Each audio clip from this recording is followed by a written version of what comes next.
हृदय राम सर को देना जरा। हृदय राम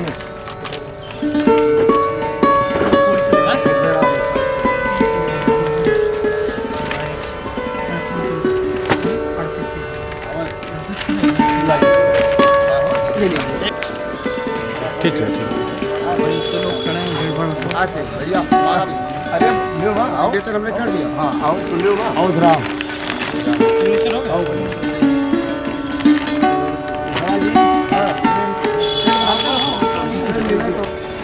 चलिए, हो गया। एक मिनट ऑनलाइन वाले अपने साइड में करेंगे हाँ ओके।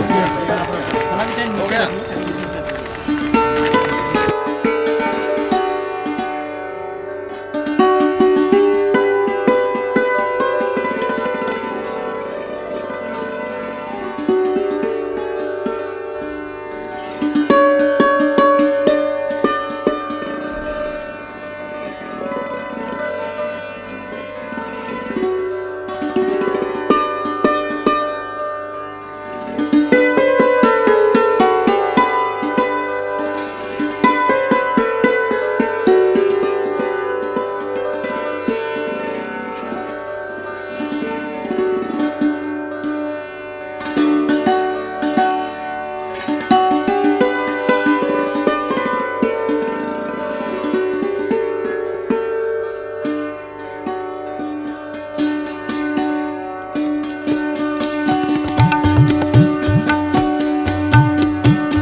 संप्रभु गणराज्य भारत के महामहिम राष्ट्रपति महोदय की ओर से और उनके लिए मैं इस मंच के माध्यम से आप सभी का हार्दिक स्वागत और अभिनंदन करता हूं। कार्यक्रम की अनौपचारिक शुरुआत हम करने जा रहे हैं। औपचारिक प्रारंभ हम उस समय करेंगे जब हमारे माननीय सांसद महोदय यहाँ पर पधारेंगे, जो हमारे आज इस कार्यक्रम के माननीय मुख्य अतिथि महोदय हैं। और इस संदर्भ में क्योंकि बहुत विशेष जानकारियां हैं, कुछ चीजें हम जरूर कहना चाहेंगे। न जाओ छोड़ कर ये गाँव वाकिफ धूल के डर से, न जाओ छोड़ कर ये गाँव वाकिफ धूल के डर से, वहां तो शहर में हर एक चेहरे पर धुआं होगा। जो इंसान कुदरत से जितना जुड़ा है उतना ही समृद्ध है, उतना ही स्वस्थ है, उतना ही शांति और एकता का अपने आप में स्वयं एक प्रतीक है। मैं आभार व्यक्त करना चाहूंगा उस कलम का जो कलम खेत की मेड़ों पर घुटनों घुटनों पानी में जाकर हमारे और आपके दर्द को मीडिया के माध्यम से जन सामान्य तक पहुंचाती है। हम आचार्य नरेंद्र देव जी को प्रणाम करना चाहेंगे। विश्वराव परारकर जी का हम आज के इस कार्यक्रम में उनका जरूर स्मरण करना चाहेंगे। श्री बी के करंजिया, के विक्रम राव जैसे नामचीन वे पत्रकार जो हमारे और आपके द्वारा सम्मानीय है, उनको हम प्रणाम करते हैं। और मैं इस संदर्भ में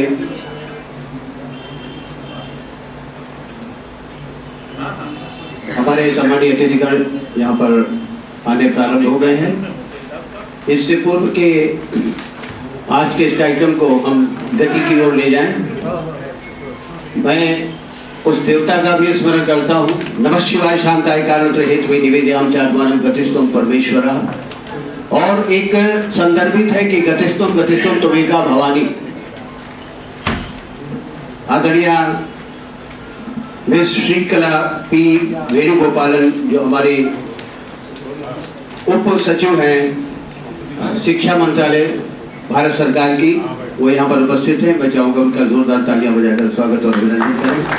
और उनसे मैं निवेदन करना चाहूँगा कि वे कृपया इस मंच पर आएँ और आज के इस कार्यक्रम में अपने उद्बोधन से यहाँ की ग्रामीण मीडिया को अवगत कराने की कृपा करें। आदरणीय श्रीकला मौका देने के लिए आप सबको हमारे डिपार्टमेंट के स्कीमों के बारे में परिचित अवगत कराने के लिए थैंक यू। तो मैं स्टार्ट करती हूँ, मैं शुरुआत करती हूँ हमारे डिपार्टमेंट के मेजर इम्पोर्टेंट स्कीम्स के बारे में। एक है समग्र शिक्षा अभियान और एक प्रधानमंत्री पोषण कार्यक्रम और उसके बाद है न्यू इंडिया लिटरेसी प्रोग्राम और नव भारत साक्षरता मिशन मोड पे लिया गया है। अभी एक उल्लास मोबाइल ऐप भी उसमें लॉन्च किया गया है। अच्छा, और उसके बाद एक है हमारा national means cum merit scholarship scheme, जिसकी मैं इंचार्ज हूँ। और ये स्कीम बहुत बच्चों को प्रोत्साहन देने वाला स्कीम है। उनको अपनी पढ़ाई जारी रखने के लिए 9th जैसे RTE में पढ़ाई तो 8th तक ही फ्री है। 9th 10th 11th और 12th में बच्चों को शिक्षा देने के लिए शायद पेमेंट वगैरह करना पड़ता है, तो उसका फीस के लिए थोड़ा सा हम लोग अपने स्कॉलरशिप स्कीम के जरिए 12,000 रुपये पर हर साल प्रदान करते हैं। लेकिन इसके लिए बच्चों को 8th स्टैंडर्ड के बच्चों को परीक्षा देना पड़ता है। इसके बारे में ज़्यादा मेरे कॉलीग मिस्टर राघवेंद्र खरे आपको ज़्यादा अवगत कराएंगे। अच्छा, अभी मैं समग्र शिक्षा के बारे में थोड़ा सा बता सकती हूँ कि ये स्कीम 2018 में रीमॉडल हो गया था और 2026 तक अभी तो अप्रूवल दिया गया है इसके लिए। तकरीबन 3 लाख करोड़ रुपए का स्कीम है, ऑल इंडिया के लिए है और पूरे भारत में लागू है। और उसमें स्टेट राज्यों का भी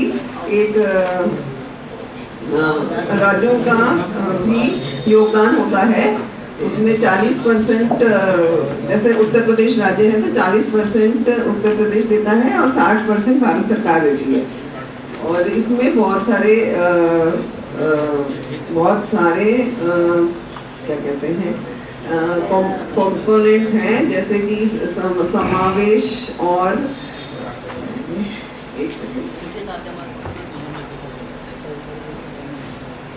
प्रयास किया जा रहा है सारे बच्चों को क्वालिटी एजुकेशन मतलब क्वालिटी शिक्षा मिलती रहे। हमारा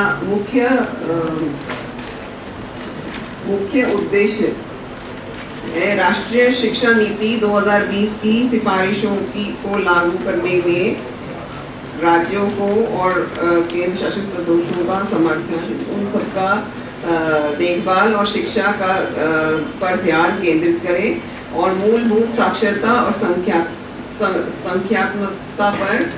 और इसमें एक राष्ट्रीय आविष्कार अभियान है जिसमें साइंस और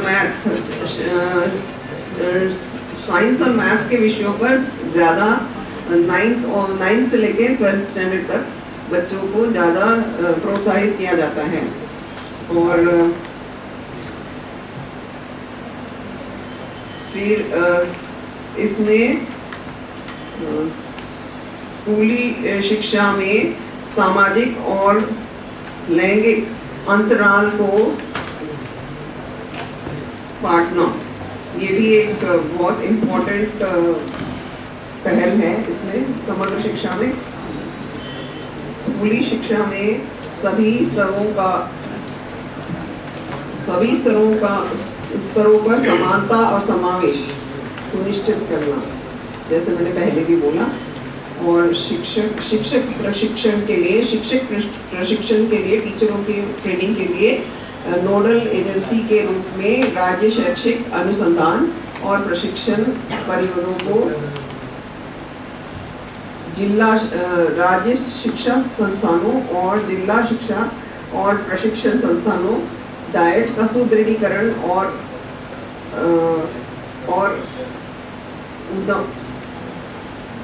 उन्नयन, सुरक्षित और अनुकूल सीखने का माहौल और स्कूली शिक्षा के प्रावधानों में न्यूनतम मानकों को सुनिश्चित करना, शिक्षा के व्यवसायीकरण को बढ़ावा देना। डिजिटल इनिशिएटिव्स भी ले रहे हैं हमारा डिपार्टमेंट इसी समग्र शिक्षा के तहत। और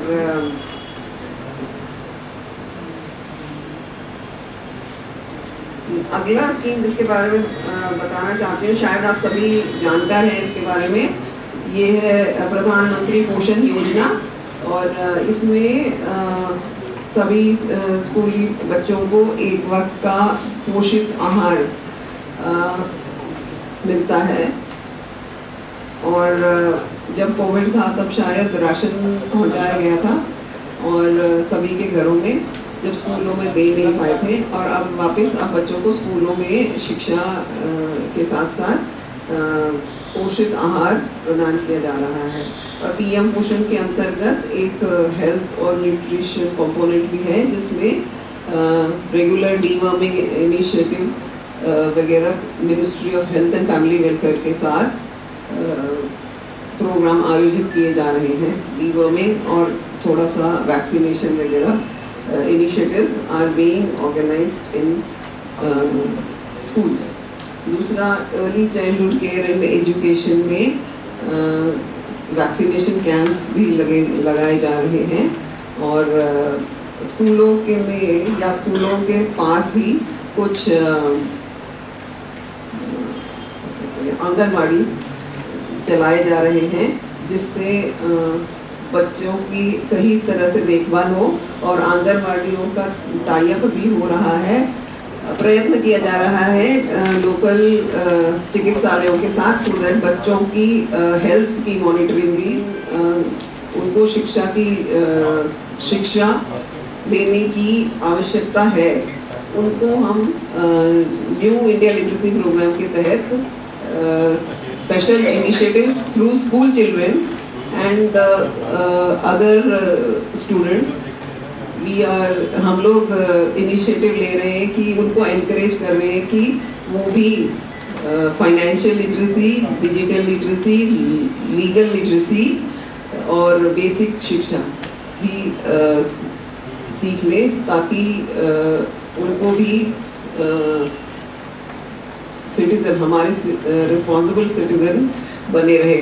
और जो बच्चे हैं उनको भी एनकरेज करने के लिए हम लोगों ने एक क्रेडिट बेस्ड सिस्टम शुरू कर दिया है, जिसमें उनको बाद में एडमिशन के लिए आसानी रहेगी, क्योंकि सोशल वर्क में उन्होंने कंट्रीब्यूट किया शिक्षा देने के लिए। Digital literacy also. एंड एक और है, एक उल्लास मोबाइल ऐप भी इंट्रोड्यूस किया गया है, जिसके थ्रू ये लिटरेसी के लिए रजिस्ट्रेशन हो जाएगी। बच्चों को उल्लास मोबाइल ऐप में रजिस्टर करना है एज वॉलंटियर टीचर, फिर उसमें से वो उनको शिक्षा दे सकते हैं। मतलब जो they can volunteer and go to and call the student, that is the literates who want to study, who are above the age of 15, उनको बुला सकते हैं अपने जगह एंड पढ़ा सकते हैं। And new literates in school में इनको क्लास देके करवा सकते हैं। और एक विद्यांजलि भी है, जिसमें विद्यांजलि एक पोर्टल है हमारे डिपार्टमेंट का, जिसमें प्राइवेट वालों को एनकरेज किया जाता है रजिस्टर करने के लिए, अगर वो स्कूल के लिए कुछ हेल्प कर मदद देना चाहते हैं। तो जैसे कि कोई बिल्डिंग का रूम बनाना हो, कंप्यूटर लैब बनाना हो, कंप्यूटर प्रोवाइड करना हो, तो ये प्राइवेट कंपनीज और personals, even individuals can register on Vidyanjali portal and give their donations only in kind, not in cash, to the concerned institution। ठीक है, उसी इंस्टीट्यूशन में देना है यहाँ पे। और बहुत सारे इंस्टीट्यूशंस इसमें रजिस्टर्ड भी है, जिनको ज़रूरत है उन्होंने डाल रखे हैं उसमें वेबसाइट। और डिपार्टमेंट ने PhD कॉमर्स के साथ मेमोरेंडम भी साइन किया है, कि जिससे कि कंपनीज आगे आए और ये पहल को सक्सेसफुल बनाए। और एक इंक्लूसिव एजुकेशन के लिए भी हम लोग कोशिश कर रहे हैं कि सारे स्कूल्स में नॉट ओनली डिजेबल्ड रैंप लेकिन स्पोर्ट्स में ये डिजेबल्ड बच्चे या स्पेशली एबल्ड बच्चे स्पोर्ट्स वगैरह में आ जाए और हमारे देश के ओलंपिक्स वगैरह स्पोर्ट्स मीट्स में ज़्यादा कीर्तिमान करें। तो ये था एक छोटा सा एक क्या कहेंगे summary about the activities of the department. वो हमारे national means and merit scholarship scheme के बारे में आपको अवगत कराने की रिक्वेस्ट कर। जिला अध्यक्ष ग्रामीण पत्रकार एसोसिएशन यहाँ पर उपस्थित हैं, कलम रख के उनके लिए ताली आप बजाएं। बहुत बहुत धन्यवाद। हमारे विभाग के केंद्रीय संचार ब्यूरो जिसके अंतर्गत बहुत सारे विभाग समाहित हैं, यथा प्रकाशन विभाग, पत्र सूचना कार्यालय और गीत और नाटक प्रभाग, जितनी भी इकाइयां हैं सूचना और प्रसारण मंत्रालय की महत्वपूर्ण, सभी इकाइयों के हमारे परिवार के सीबीसी परिवार के विभागाध्यक्ष माननीय अपर महानिदेशक महोदय श्री विजय कुमार जी हमारे मध्य यहाँ पर उपस्थित हैं। एडीजी टीआईबी, मैं चाहूँगा तालियां बजाकर उनका भी हार्दिक स्वागत और किया जाए। हमारे इस मंच पर इस समय उपस्थित है डॉक्टर MS यादव जी जो उप निदेशक है टीआईबी के, मैं चाहूँगा उनका भी आपके द्वारा स्वागत और अभिनंदन। हम इसके कई बहुत शुक्रगुजार हैं। आप सबका स्वागत करिए, आप हमारे मेहमान हैं। हम सबका स्वागत, आप सभी का हार्दिक स्वागत है। आप सबका स्वागत मैं शुरू में कर चुका हूँ, जितने आते रहेंगे उनका भी मैं लगातार करता रहूँ, मेरा काम ही है। मेरे पास केवल एक लाइन है, उसी से मैं सबका स्वागत करता हूँ, वही लाइन आपको समर्पित है। पास नहीं है कुमकुम रोली, दुख पड़ी भिक्षु की झोली, किंतु नयन के सजल स्नेह कर करते हैं सम्मान तुम्हारा, स्वागत है श्रीमान तुम्हारा। आपकी तालियां स्वागत वाली ने एक बार फिर से बजाइए। बहुत बहुत धन्यवाद। हम जब गांव पहुंचते हैं तो सारी औपचारिकताएं किनारे रख देते हैं। जहां औपचारिकता होती है वहां स्नेह की थोड़ी सी कमी आ जाती है। जहां अनौपचारिक हो जाता है इंसान, मनुष्य जब घास की फर्श पे उतरता है तो मखमल के गद्दे काम नहीं आते। ऐसा मेरा अपना बहुत छोटी सी बात है। इन्हीं शब्दों के साथ मैं, चूंकि शिक्षा हमारे और आपके जीवन का आधार है, अस्तित्व है, जो हमें इस बात की ओर इंगित करती है कि हम किस स्तर पे हैं, चाहे वो बौद्धिक हो या मानसिक हो, चारित्रिक हो, क्योंकि पढ़ लेना और पढ़ डालना दोनों में अंतर है। बहुत सारे लोग बता देते हैं कि मैंने फलानी किताब पढ़ डाली, तो पढ़ डालना तो हो गया डस्टबिन, मगर पढ़ ली इसका मतलब आपने जो कुछ किया उसको ग्रहण किया। कुल मिला के कहना इतना है कि जन्नत जो पहुँचे शेख तो आमाल नदारत, जन्नत जो पहुँचे शेख तो आमाल नदारत, जिस महल के ताजिर थे वही माल नदारत। तो शिक्षा वही है जो कार्य रूप में परिणित हो, जो हमारे आपके चरित्र में दिखाई दे। मैं इन्हीं शब्दों के साथ आदरणीय श्री राघवेंद्र खरे जी जो हमारे सीनियर कंसल्टेंट हैं शिक्षा मंत्रालय भारत सरकार, उन्हें इस मंच पर सादर आमंत्रित करता हूं कि वो आए और अपना उद्बोधन आपके समक्ष प्रस्तुत करें। श्री राघवेंद्र खरे। सभागार में उपस्थित सभी महानुभावों को नमस्कार। शिक्षा मंत्रालय भारत सरकार के द्वारा चलाई जाने वाली एक छात्रवृत्ति योजना के बारे में, जिसका नाम है राष्ट्रीय साधन सहयोगिता छात्रवृत्ति योजना। यह योजना पूरी तरह से भारत सरकार के द्वारा चलाई जाने वाली योजना है। मतलब इसमें जो पैसा है वो पूरा 100% भारत सरकार के द्वारा दिया जाता है।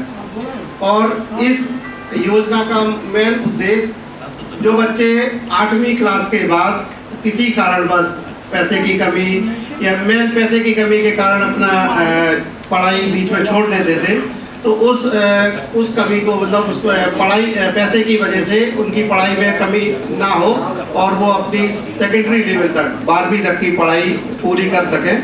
तो उस उद्देश्य के लिए ये भारत सरकार की शिक्षा मंत्रालय भारत सरकार द्वारा चलाई जाने वाली ये योजना है।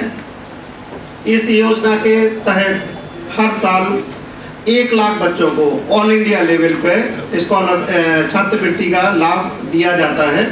इसमें कि जैसे एक total 1 lakh all India level पे है और इसमें अलग अलग स्टेट का अलग अलग राज्यों का कोटा दिया गया है। जिसमें यूपी के लिए 15,143 बच्चों को स्कॉलरशिप दी जाती है हर साल 9th क्लास में। उसके बाद अगले साल रिन्यूअल उनको क्रमोन्नत किया जाता है 10th class, 11th class, 12th class. तो इस तरह अगर बच्चा चारों साल उसमें एलिजिबल रहता है तो उसको 48,000 4 साल में बच्चे को पैसे मिलते हैं।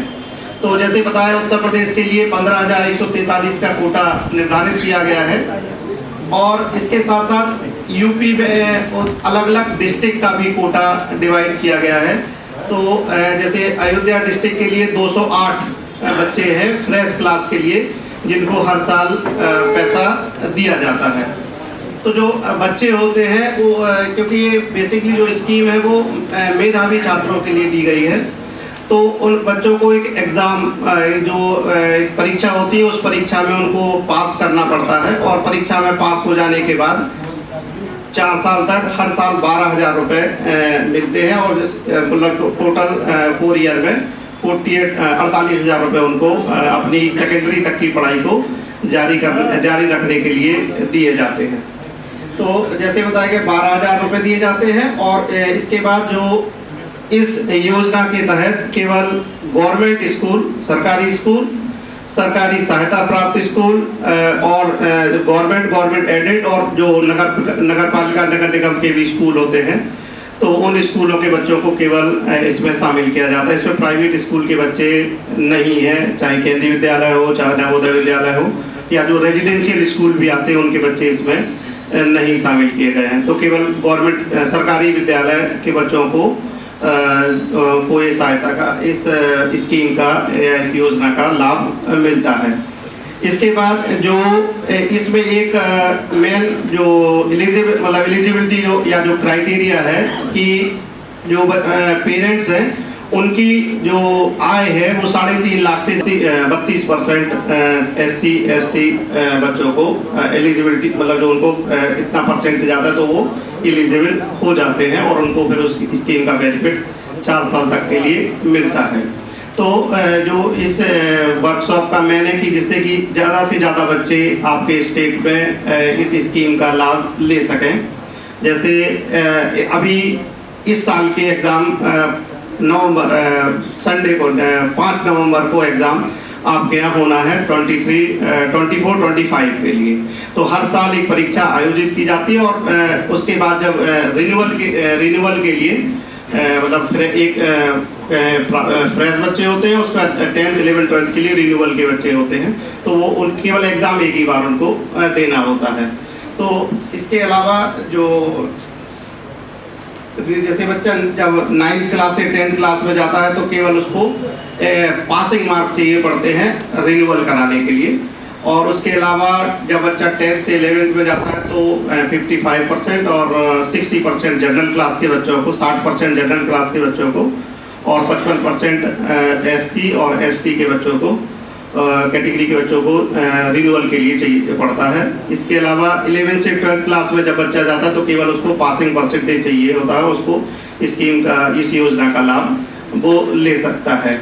इसके बाद जो इसमें विभिन्न प्रकार की जो मेन जो कंडीशन बताइए कि एलिजिबिलिटी के लिए 3.5 लाख केवल मदर फादर का इनकम क्राइटेरिया होनी चाहिए, 3.5 लाख से ज़्यादा नहीं होनी चाहिए। तो मेन इस योजना का पर्पस या उद्देश्य गरीब और मेधावी बच्चों को जो परीक्षा से जो अपनी पढ़ाई से वंचित रह जाते हैं सेकेंडरी लेवल पर, उस पढ़ाई को वो जारी रख सकें अपना सेकेंडरी लेवल तक। इस योजना का मेन पर्पस है। इसके अलावा एक और इसके अंतर्गत थोड़ा सा अवेयरनेस के लिए है, क्योंकि जो स्कीम का जब बच्चा पास कर लेता है ये एग्ज़ाम या राष्ट्रीय सहायता योजना का, तो उसके बाद उसको नेशनल स्कॉलरशिप पोर्टल उस पर उसको जाके अप्लाई करना पड़ता है। National scholarship portal cabinet secretariat के द्वारा चलाया जाने वाला एक पोर्टल है, जिस पोर्टल पे बच्चों को अपना अप्लाई करना पड़ता है और अप्लाई करने के बाद बच्चों के अकाउंट में, खातों में डायरेक्ट पैसा जाता है, ना किसी स्कूल या कहीं दूसरे माध्यम से पैसा ट्रांसफ़र नहीं होता है। Direct DBT, direct benefit transfer के थ्रू बच्चों को पैसा ट्रांसफ़र होता है। और ये जिसमें कि मतलब जो भी किसी तरह की बीच में स्कूल्स या और भी कोई दूसरे मीडिएटर नहीं है, तो हर साल अराउंड दिसंबर तक बच्चों के अकाउंटों में पैसा ट्रांसफ़र हो जाता है। तो हर साल एवरेज 3 to 2.5 लाख बेनिफिशरीज को पैसा ट्रांसफ़र किया जाता है। तो सभी मीडिया साथियों से एक निवेदन है कि इस तरह की योजनाओं को आप अपने क्षेत्र में लोगों को अवेयर करें, जिससे कि अधिक से अधिक बच्चे आपके यहाँ पर इस योजना का लाभ ले सकें। धन्यवाद। यहाँ पर उपस्थित हैं जो प्रेस क्लब अयोध्या से यहाँ पर उपस्थित हैं, अध्यक्ष हैं, मैं चाहूँगा उनके सम्मान में आपकी तालियां हो जाए। और उपजा के अध्यक्ष श्री राजेंद्र तिवारी जी भी हमारे मध्य यहाँ पर उपस्थित हैं, उनके लिए भी आपकी स्नेहित तालियां हो जाए, क्योंकि सब आपके बीच में लोग हैं। और ऐसा कहा जाता है चैरिटी बिगिंस फ्रॉम होम। हम सारे संस्कार, स्वर, अक्षर, वर्ण, शब्द, वाक्य, इन सारी चीज़ों को मिलाकर हमारे संस्कार और संस्कृति बनते हैं। मैं बहुत बहुत आभारी हूँ आपके इस कलम का, जिस कलम के माध्यम से हम बहुत दूर तक जाते हैं, बहुत कुछ देखते और सुनते हैं। इससे पूर्व के आज के इस कार्यक्रम को हम आगे बढ़ाएं।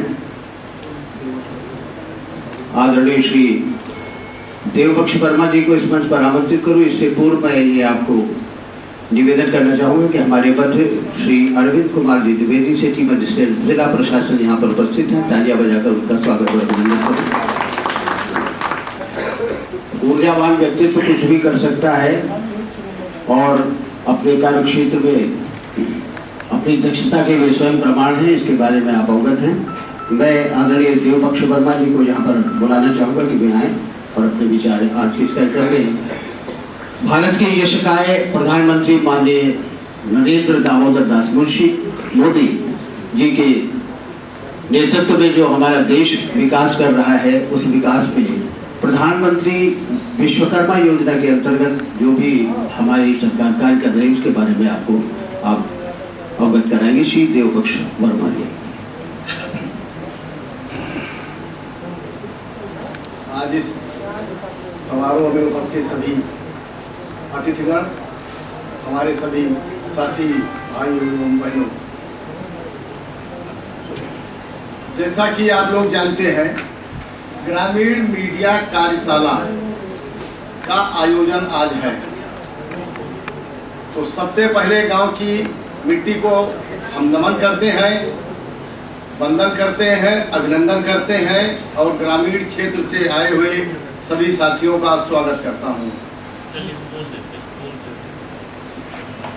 हमारा देश गांवों का देश है,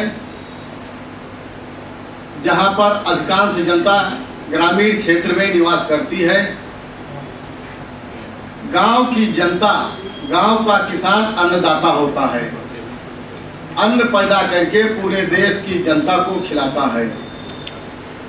जिस दिन गांव का किसान अन्न पैदा करने बंद कर देगा, उस दिन क्या स्थिति होगी, इसको आप लोग अंदाज सकते हैं।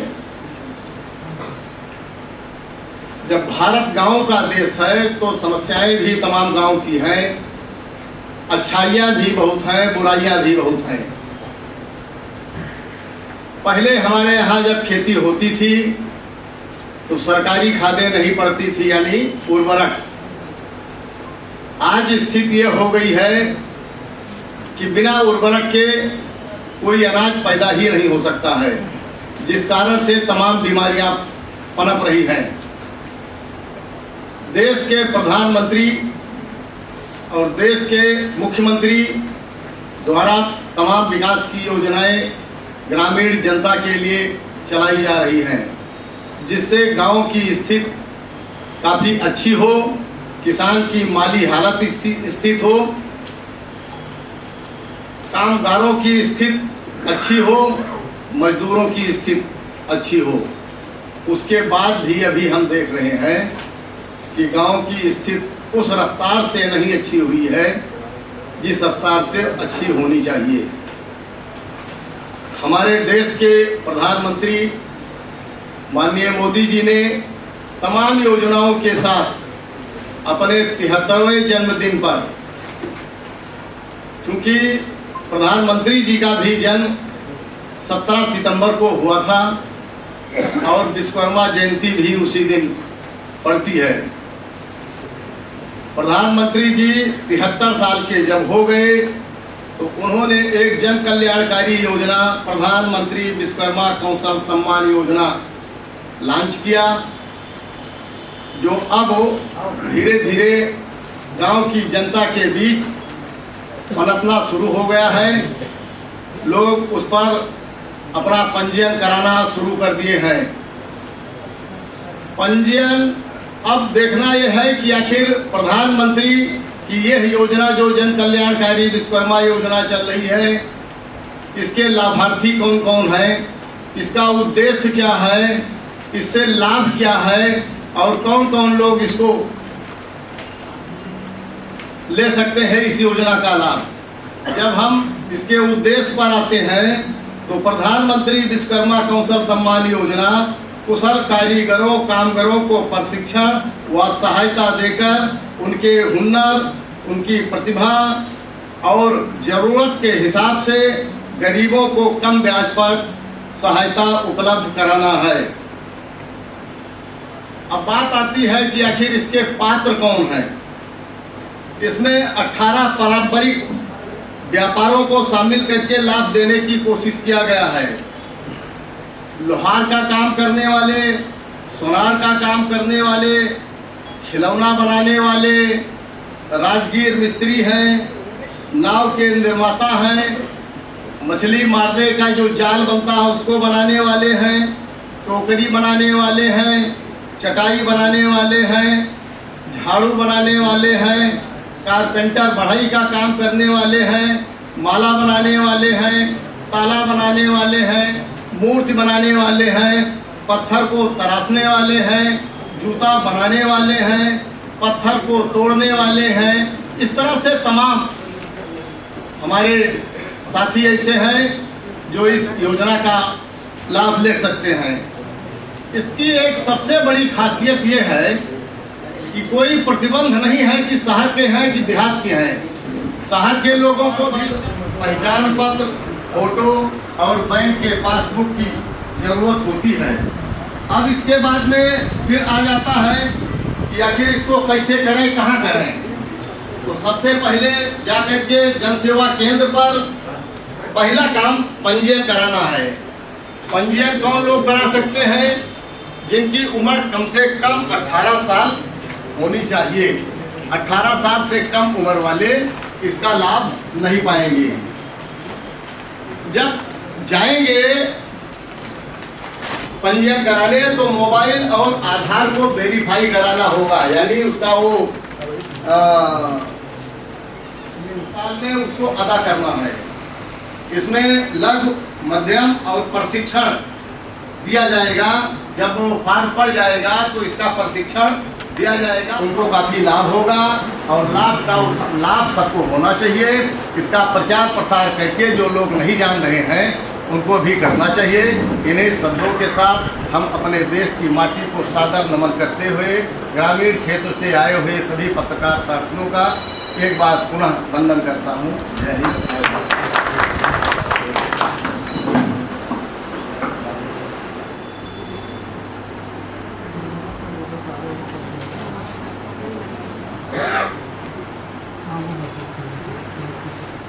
ऐसा शब्द है कि इसी माटी से हम आए हैं, इसी माटी में हमको जाना है। धन्य है ये माटी जिसका दिया हम खाते हैं, जिसकी आबो हवा हम लेते हैं। भोर में जब भी हम आप उठते हैं तो सबसे पहले इसी माटी को हम नमन करते हैं। दो पंक्तियों के साथ, समुद्र वसने देवी पर्वत स्तन मंडले विष्णु पत्नी नमस्तुभ्यं पाद स्पर्श क्षमस्व। इस माटी से क्षमा क्षमा क्षमा जिसको हम अपने पैरों से रौंदते हैं, और इन्हीं माटी के बदौलत हम आप यहां तक पहुंचे। आगे कहां ले जाएगी ये माटी, ये वही जान सकता है जिसने जन्म दिया है।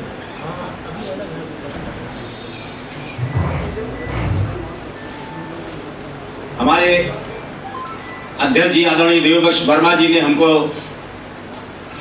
बताया उज्ज्वला योजना पे आपको बोलना है, और चूंकि शासन प्रशासन के जो नीतियां हैं, जो समाज को, दबे कुचले लोगों को समय समय पर उन्हें उत्थान के लिए, उनके जीवन को एक नई दिशा देने के लिए कई कार्यक्रम आए दिन नए नए होते रहते हैं। और उज्ज्वला योजना ये एक ऐसी योजना है जो बीपीएल धारकों को, महिलाओं को, ये प्रधानमंत्री उज्ज्वला योजना के नाम से 1 मई 2016 को, और ये वो दिवस है जिसे श्रमिक दिवस के नाम से भी हम आप जानते हैं, 1 मई, और उसी दिन इसकी शुरुआत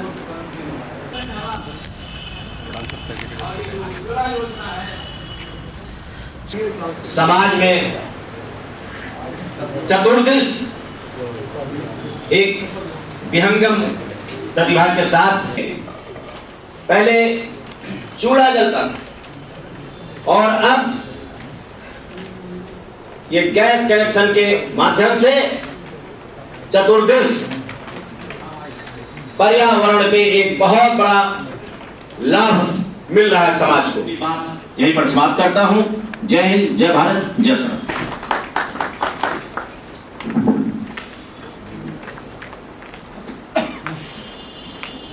बहुत बहुत धन्यवाद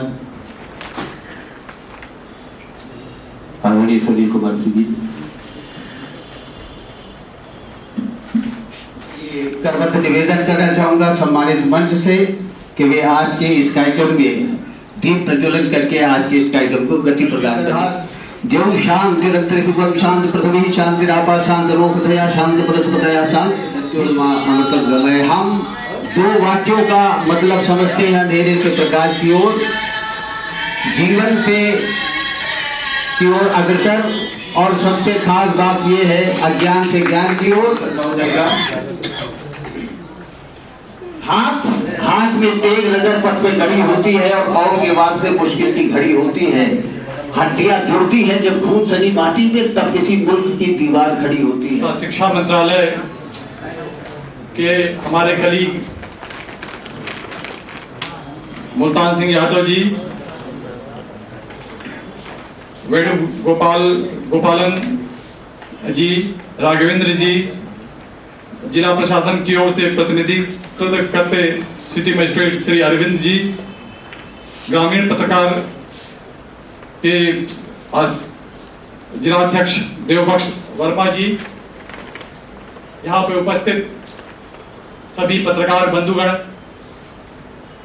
मीडिया कर्मी और मेरे प्यारे साथियों, मैं सूचना प्रसारण मंत्रालय भारत सरकार की तरफ से आप सबों का हार्दिक अभिनंदन करता हूं, स्वागत करता हूं। सूचना एवं प्रसारण मंत्रालय समस्त देश में जितनी भी कल्याणकारी और जनहित में योजनाएं चल रही हैं उसके प्रचार प्रसार में जुड़ी हुई है। जो भी संस्थाएं, विभाग सूचना एवं प्रसारण मंत्रालय की ओर से काम करती है, जैसे press information bureau, central bureau of communication, Prasar Bharati के मातहत आकाशवाणी और दूरदर्शन समाचार, फोटो डिवीजन, प्रकाशन विभाग और तमाम इकाइयां पिछले 9 वर्षों से और उसके पूर्व में भी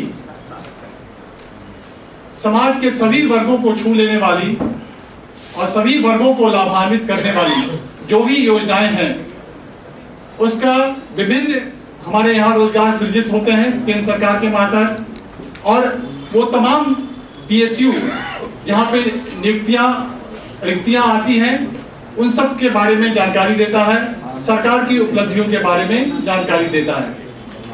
आज हम लोग यहाँ एकत्रित हुए हैं उन सभी योजनाओं के बारे में जानने के लिए, जिसके माध्यम से हम देश के विकास के लिए काम कर रहे हैं और एक स्वर्णिम काल की ओर ले जाने के लिए प्रयासरत हैं। अभी पत्र सूचना कार्यालय यूपी के विभिन्न जिलों में प्रधानमंत्री कृषि समृद्धि केंद्र पर खुद ही जाकर और पत्रकारों की टीम ले जाकर हमने किसानों के लिए क्या किया इसकी जानकारी सभी को दी। इसके अलावा हमारे जितने भी कार्यक्रम लखनऊ से लेके अलीगढ़, पश्चिम में अलीगढ़ से लेके और इधर पूर्व में बलिया तक और उत्तर में उत्तरांचल की सीमा से लेकर नीचे आपको बुंदेलखंड रीजन तक सभी क्षेत्रों में हम प्रचार प्रसार कार्य में जुड़े हुए हैं। महोदय, मैं ये बताना चाहूंगा कि इन सब योजनाओं में हमें लगातार प्रधानमंत्री कार्यालय से निर्देश प्राप्त होते हैं और हम निर्देशित किए जाते हैं कि ग्राम का अंतिम व्यक्ति भी सरकारी योजनाओं से अछूता न रह पाए, और इसी के प्रयास में आप हमारे बीच हैं और आप आज जो भी संवाद इस कक्ष में होगा उस संवाद को आप लोगों के बीच ले जाएंगे ताकि लोगों को जानकारी मिल सके और योजनाओं का लाभ ले सकें। एक नई चीज जो इन दिनों के सरकार में हम सामने प्रतिलक्षित हुई है वो ये है कि हम कई योजनाएं धरती पे उतरती हैं और उनका क्रियान्वयन राज्य सरकार जिला प्रशासन करती है। एक हम उन तमाम गतिविधियों पे मैं जब हम बोलता हूं तो ये समाज पूरा पत्रकार समाज की ओर से मैं कह रहा हूं, हम उनकी गतिविधियों में कमी निकालते हैं कि हाँ ये काम नहीं हो रहा है ठीक से, ये होना चाहिए, वो होना चाहिए, ऐसा होना चाहिए, और इस सब खबरों के बीच में जो एक कीर्तिमान या वो अच्छे काम जो एक मिसाल के तौर पे आती है वो छूट जाती है, जिसको हम आज के पत्रकारिता जगत में पॉजिटिव न्यूज कहते हैं। तो मेरा आप लोग से ये है कि जब हम योजनाओं के क्रियान्वयन में कमी निकालते हैं तो हमारा इस पर भी विशेष ध्यान रहना चाहिए कि वो योजनाएं कहाँ पे बहुत बेहतर ढंग से क्रियान्वयन हो रही हैं और उसको एक मिसाल के तौर पे पेश करें ताकि जिला प्रशासन भी आगे आए और बेहतर काम करे और जो गांव वासी है वो भी इस बात को जान के कहे कि फला जगह पे ये काम इतना बढ़िया हो रहा है तो हमारे जगह पे भी ये काम उतना ही बढ़िया होना चाहिए। तो वो और जागरूक हो, वो और मतलब मांगे, वो हक से मांगे और उसकी आवाज लोगों तक जाए। तो हमारा प्रयास पॉजिटिव न्यूज की तरफ है कि जितनी भी योजनाएं चल रही हैं, चाहे वो अल्पसंख्यकों के लिए हो, चाहे कैबिनेट में अभी पोटाश खाद या फॉस्फेट खाद की जो भी घोषणाएं हुई उसकी ओर हो, या हम जब आत्मनिर्भरता की बात करते हैं तो उससे हो, जब हम अपने पूर्वजों की बात करते हैं, अपनी विरासत की बात है, मेरी माटी मेरा देश की बात करते हैं, तो वो मिसाल, वो उदाहरण हमें जागृत हो ताकि हम एक कल्पनाशील बने और एक बड़े लक्ष्य को प्राप्त करने के लिए अग्रसर हो।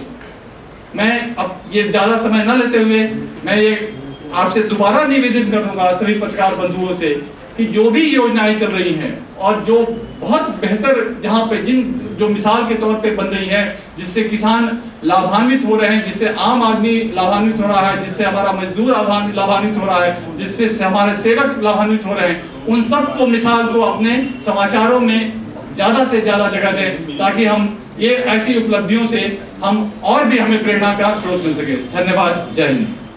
मेरे प्यारे देशवासियों, जल्दी कराओ, दूसरी पत्रकार बोल जी श्री राघव जी से निवेदन है कि वे उनका पुष्पगुच्छ देकर हार्दिक स्वागत और अभिनंदन करें जो हमारे बीच भारत सरकार से यहाँ पर उपस्थित हुए हैं।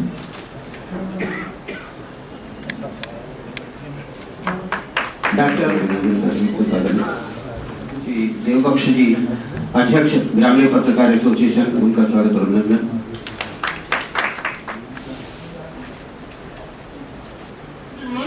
को सुखी बनाना।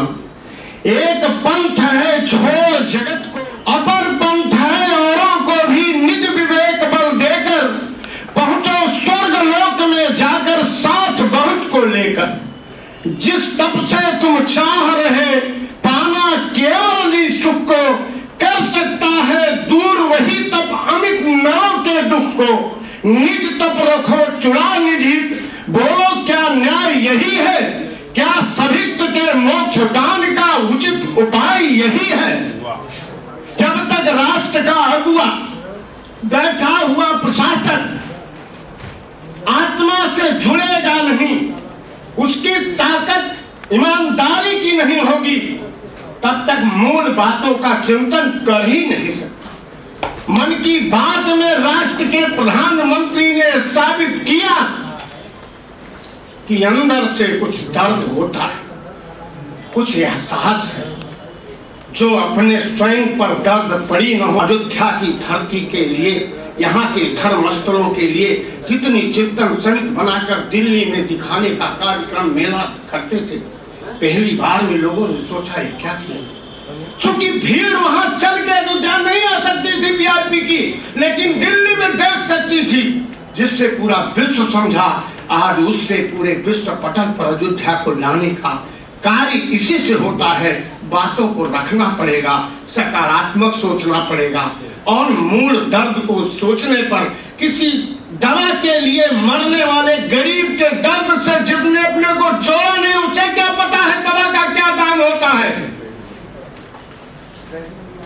जिसके घर का आदमी मरा नहीं होगा, दवा के लिए लोग भर्ती नहीं होते थे, उन्हें क्या पता होगा दर्द क्या होता है? कितनी आहट में कितने दर्दों को एहसास किया होगा, तब यह लागू किया गया होगा। कितना दर्द होगा कि एक पूरा भारत में तमाम हवेलियां बन रही होगी, मुझसे क्या लेना देना, आखिरी झोपड़ी पर तो झोपड़ी है। वक्तव्य की श्रृंखला में अगले पत्रकार महोदय को यहाँ पर आमंत्रित करें।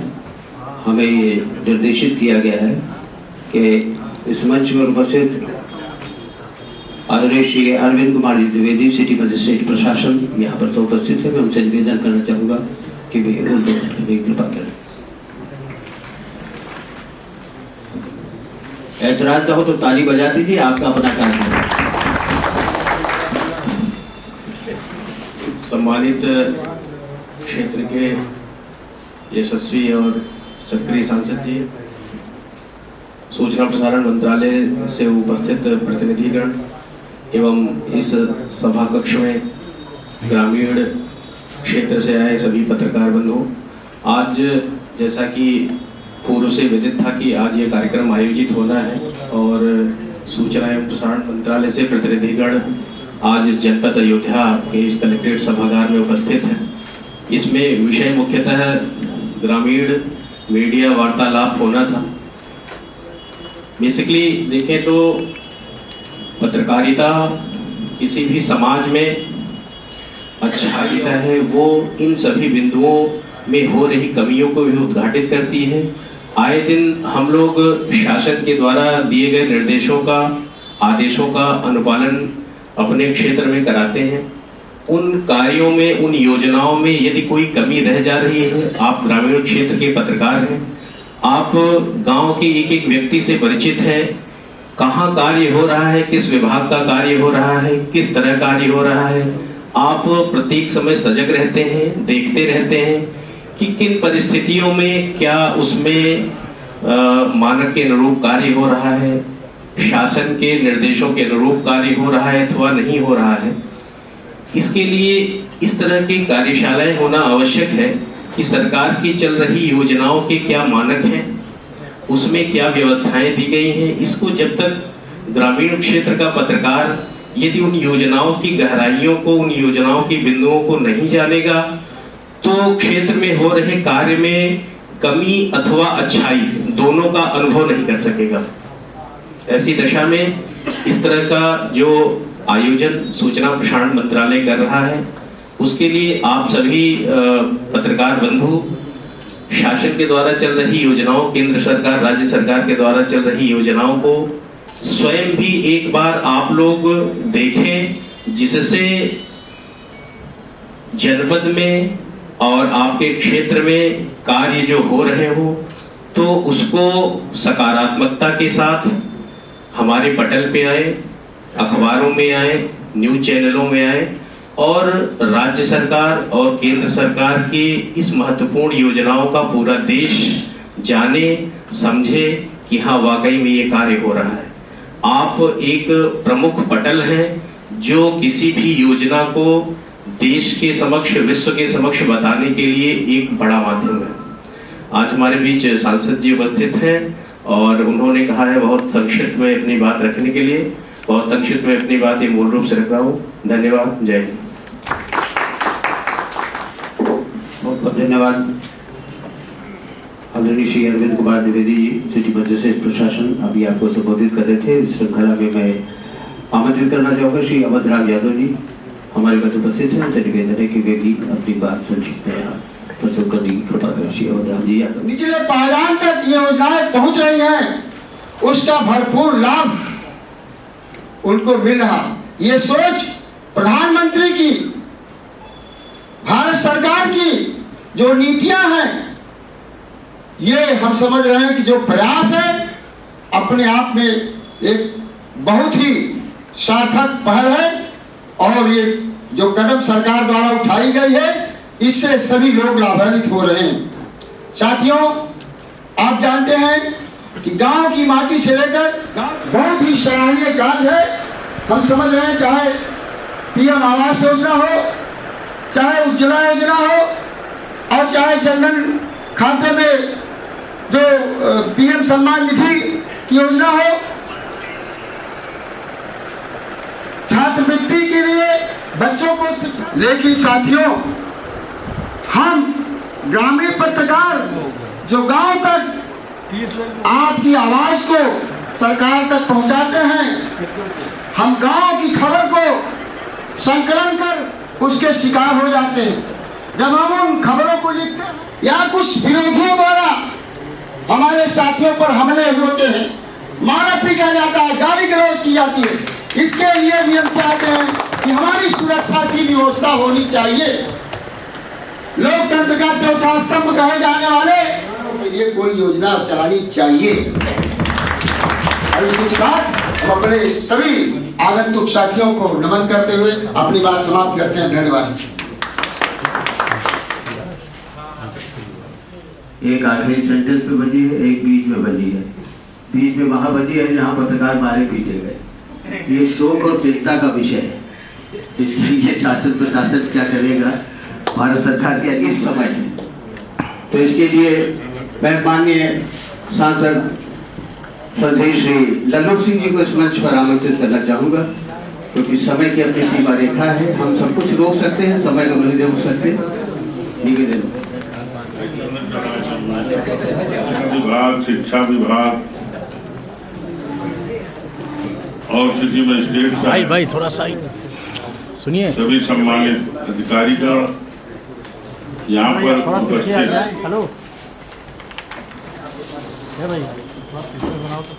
सभी ग्रामीण पत्रकार साथियों, भारत सरकार ने एक पहल करके इस देश में आम आदमी के जीवन स्तर को सुधारने के लिए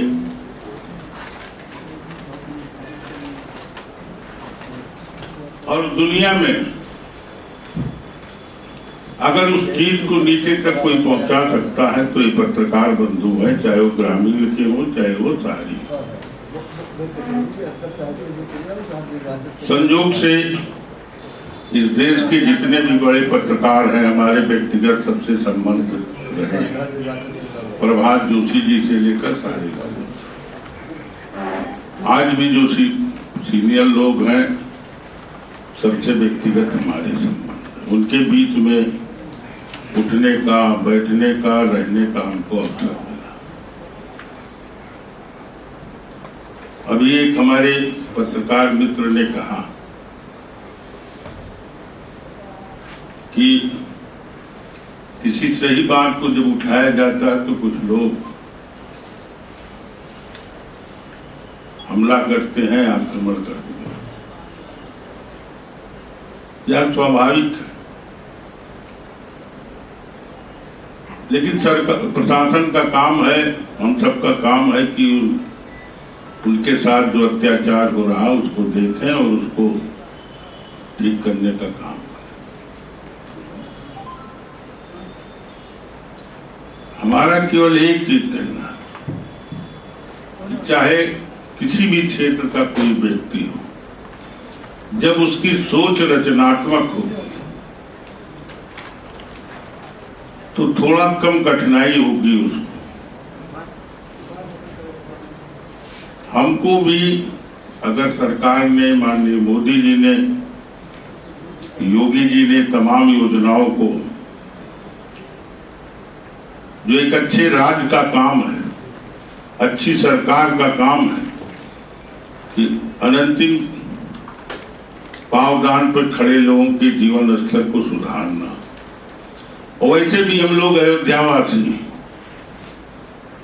हमारा अपना मानना है, यार दुनिया में प्रभु श्री राम सबके मन में सब इसलिए बसे हैं कि चक्रवर्ती सम्राट अपनी गद्दी को छोड़कर समाज के उपेक्षित लोगों को, आदिवासी क्षेत्र में रहने वाले बंधुओं को, कोल, भील, निषाद, अनुसूचित सबको जोड़ने का काम किया और सबको समाज में सम्मान दिलाने का काम। यह पहला उदाहरण है शायद दुनिया में। भगवान थे तो स्वाभाविक रूप से योजनाबद्ध वह जंगलों में गए होंगे 14 वर्ष, और उस समय के आसुरी शक्ति के प्रतीक रावण का संहार भी उन्हीं लोगों की सेना बनाकर किए जिससे उनके अंदर आत्मविश्वास पैदा हो कि हम भी लड़ने की क्षमता रखें।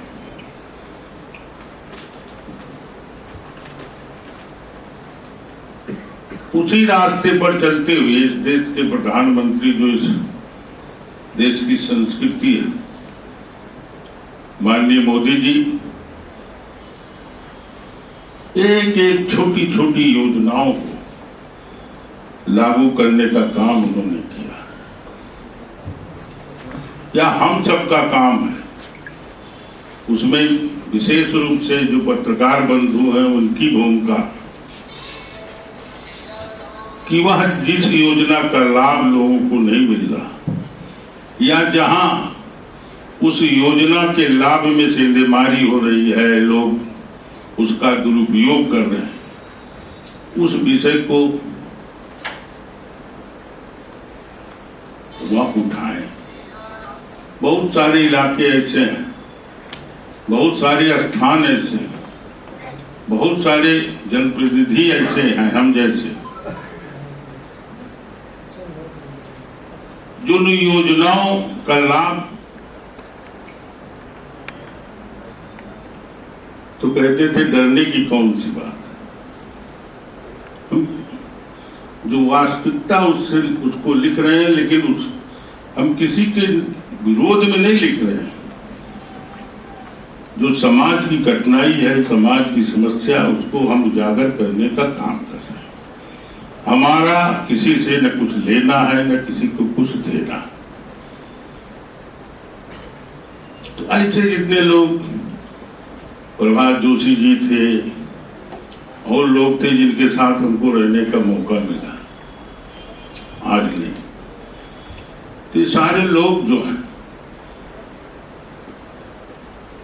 इस प्रकार के पत्रकार थे जो किसी नकारात्मक दृष्टि से नहीं लिखते थे, रचनात्मक दृष्टि से समाज में कैसे सुधार हो इस बात को उजागर करने के लिए लिखते थे। और आज सूचना मंत्रालय जो है या भारत सरकार जो है आपके बीच में आई है, उसका भी उद्देश्य यही है कि जो हम सबसे गलतियां, प्रशासन से, जनप्रतिनिधियों से जो गलतियां हो रही हैं, उसको आप सुझाव के आधार पर आप ठीक करने का काम करें। किसी के विरोध में लिखना भी नहीं चाहिए, वो अच्छी पत्रकारिता भी नहीं है। अच्छी पत्रकारिता तो यह है कि जो सही बात हो उसको लिखना चाहिए। आज तक हमने अपने जीवन में किसी भी पत्रकार से 7 बार हम 5 बार विधायक थे, 2 बार सांसद, किसी से नहीं कहा कि हमारी फोटो छाप दीजिए, हमारे पक्ष में कोई समाचार दो, कोई भी फैजाबाद का पत्रकार नहीं थे। इसलिए हमारा बहुत इसमें रुचि नहीं, हमको काम करने में रुचि। इतना बड़ा राम जन्मभूमि आंदोलन चला, सीबीआई के लोग फोटो ढूंढते रह गए, समाचार ढूंढते रह गए, तो मित्र एक बैठे हैं, न कहीं हमारी फोटो थी न कोई बयान। तो हम लोगों की कार्यकर्ता है, काम करने का जो स्वभाव है उस दृष्टि से करते रहते हैं, और आप सबके प्यार और आशीर्वाद के कारण अयोध्या जो मोदी जी की सोच है कि दुनिया का सुंदरतम नगर बने, योगी जी की जो इस काम पर लगे हुए, हम लोग भी एक सिपाही के नाते उसमें जितना संभव है करने का प्रयास करते हैं। आप सब लोगों के सुझाव के आधार पर सांसद हुए, पत्रकारों के साथ बैठे, शिक्षाविदों के साथ बैठे, क्या क्या करना होना चाहिए, सबसे हमने सलाह लिया, सभी क्षेत्र के लोगों के साथ, और उन्हीं की सलाह के आधार पर जितना भी संभव था, मंदिर के घोषणा होने के फैसला आने के पहले बहुत सारी योजनाओं को हमने स्वीकृत कराने का काम किया। आप जितनी अच्छी सलाह दे सकते हैं, क्योंकि आप समाज में घूमते हैं और जो जनता के बीच में घूमता है वह जो सलाह दे सकता है, जो राय दे सकता है, जो सूचनाएं, और ग्रामीण पत्रकार संघ के अध्यक्ष वर्मा जी को, जो हमारे मित्र भी हैं, उनको बधाई देते हुए कि आप सब लोग भारी संख्या में यहाँ उपस्थित हुए, और इस आयोजन के लिए सूचना विभाग, शिक्षा विभाग और जिला प्रशासन के लोगों को भी धन्यवाद देते हुए अपनी बात समाप्त करते हैं। भारत माता की।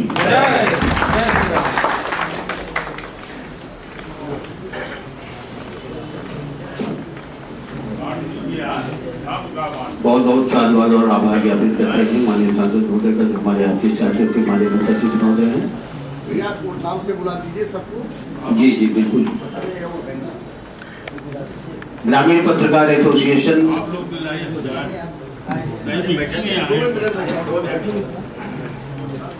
इस सम्मानित मंच को प्रतीक चिन्ह देकर यहाँ पर सम्मानित करना चाहते हैं श्री देवबख्श वर्मा जी, अध्यक्ष ग्रामीण पत्रकार एसोसिएशन, श्री हृदय राम मिश्र, श्री राजेश कुमार तिवारी जी, श्री रामदेव वर्मा जी, अशोक कुमार वर्मा जी, के एस मिश्रा, रमेश पांडे, सुनील कुमार सिंह, रवि प्रकाश गुप्ता, राम प्रकाश तिवारी, अवध राम यादव, मनोज तिवारी, अजय तिवारी, सभी से ये निवेदन है कि कृपया इस दीर्घा में उपस्थित होकर सम्मानित मंच के जो प्रतीक चिन्ह ग्रामीण पत्रकार एसोसिएशन की ओर से यहाँ पर समर्पित किए जाने हैं उनको देने का कष्ट करें।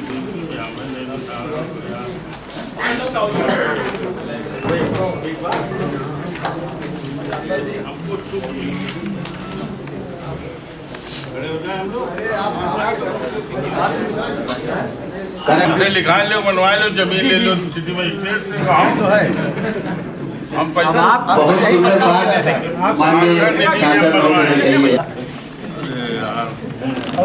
मन में जब दर्द रहता है ना, स्थान पर आप विराजे रहें, भोजन आप तक पहुंचेगा, बहुत बहुत कृपा होगी आपकी। मैं मंच पर आमंत्रित करता हूँ श्री नरिवल तिवारी, महामंत्री ऊर्जा।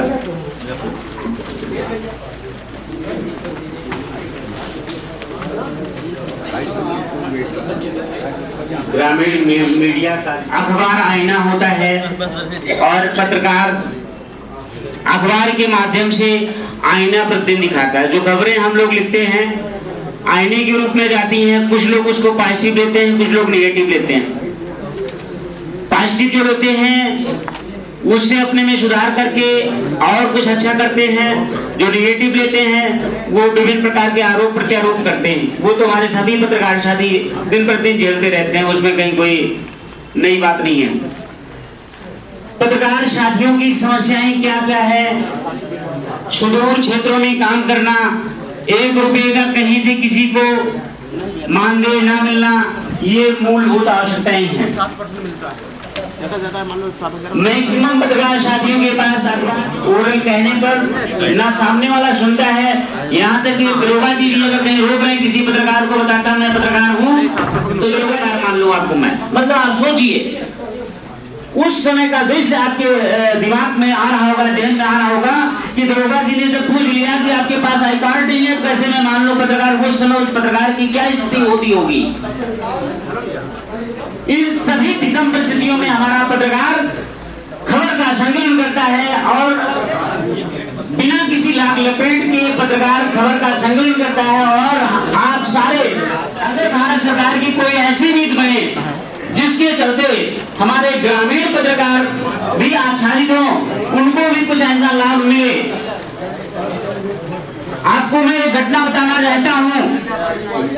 हमारे हिंदुस्तान अखबार में सागर से पत्रकार हुआ करते थे सियाराम यादव, कैंसर पीड़ित हो गए। ग्रामीण पत्रकार थे, कैंसर पीड़ित हो गए और कैंसर पीड़ित होकर के वो एक्सपायर हो गए।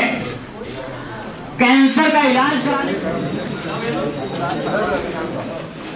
पधारे हुए सभी हमारे सम्मानीय ग्रामीण पत्रकार बंधु को यहाँ पर कुछ उपहार वितरित किया जाएगा, वो आपके पास पहुँच जाएगा। इसलिए आपसे निवेदन है भोजन के उपरांत आप अपने स्थान पर बने रहेंगे। बहुत बहुत धन्यवाद। चूंकि सभी लोग भोजन में व्यस्त हैं, इसलिए अब किसी के उद्बोधन की आवश्यकता नहीं रहेगी।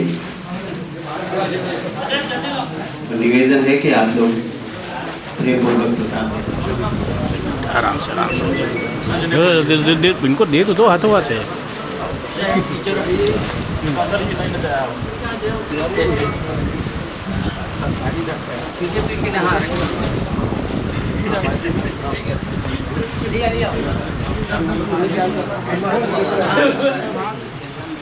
भैया रजत भैया ये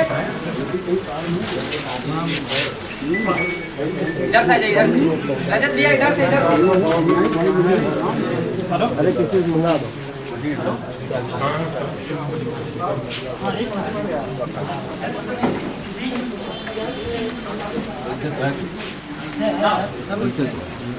हमें अच्छा लग रहा है।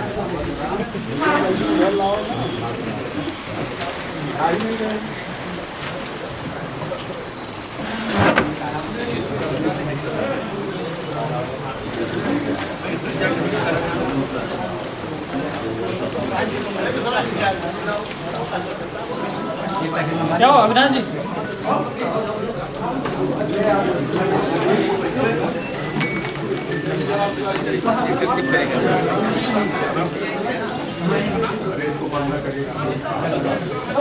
करिए